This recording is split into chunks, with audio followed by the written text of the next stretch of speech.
ఛత్తీస్గఢ్లో నక్సలిజాన్ని అంతం చేస్తామని కంకణం కట్టుకున్న కేంద్ర ప్రభుత్వం మరో కీలక నిర్ణయం తీసుకుంది. జార్ఖండ్లోని 3 బెటాలియన్లు, బీహార్లోని ఒక పటాలానికి చెందిన సిఆర్పీఎఫ్ బలగాలను ఛత్తీస్గఢ్లోని బస్తర్ రీజియన్కు తరలించాలని నిర్ణయించింది. ఈ 4 బెటాలియన్లకు చెందిన సుమారు 4,000 మంది సిఆర్పీఎఫ్ జవాన్లు ఇప్పటికే 40కి పైగా ఫార్వర్డ్ ఆపరేటింగ్ బేస్లను ఏర్పాటు చేసుకుని యాంటీ నక్సల్స్ ఆపరేషన్లలో కీలక భూమిక పోషిస్తున్న సిఆర్పీఎఫ్, కోబ్రా బలగాలతో కలిసి ఆపరేషన్ ప్రహార్లలో పాల్గొంటున్నారని ఉన్నతాధికారులు తెలిపారు. మావోయిస్టులకు కంచుకోటగా బస్తర్ రీజియన్లోని 10 జిల్లాలు ఉండేవి.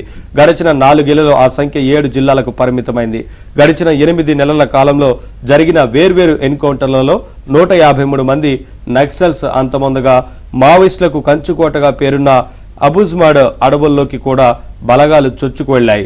ఇటీవల కాంకేర్ జిల్లా పోలీసులు నిర్వహించిన ఆపరేషన్లో అబుజ్మాడ్ ప్రవేశ ప్రాంతంలో జరిపిన కాల్పుల్లో 17 మంది నక్సల్స్ మృతి చెందారు.